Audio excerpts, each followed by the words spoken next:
aziz doğmasan, halkımın şanlı kızı.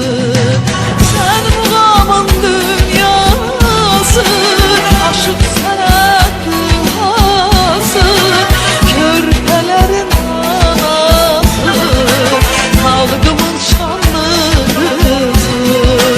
Körpələrin anası, halkımın şanlı kızı.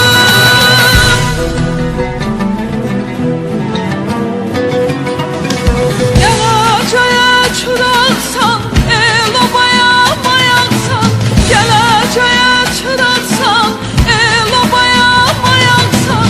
Sən ilhama dayansan, halkımın şanlı kızı.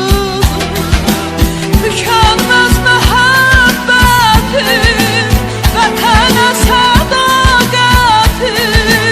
Fəxrisən bu millətin, halkımın şanlı kızı. Fəxrisən bu millətin, halkımın şanlı kızı. Adın tək mehribansan, millətinə yanansan. Bizə əziz doğmasan, halkımın şanlı kızı. Sen muğamın dünyası, aşık sənət dühası, körpələrin anası, halkımın şanlı kızı. Körpələrin anası, halkımın şanlı kızı.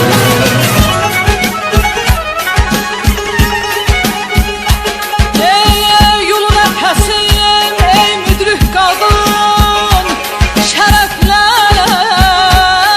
yazmısan tarixə adın. Səndən qürur duyur Azərbaycanım, halkımın şanlı kızı. Mehribanım, mehribanım.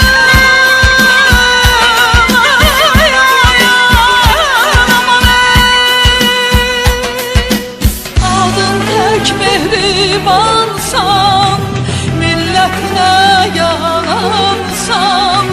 Bizə əziz doğmasan, halkımın şanlı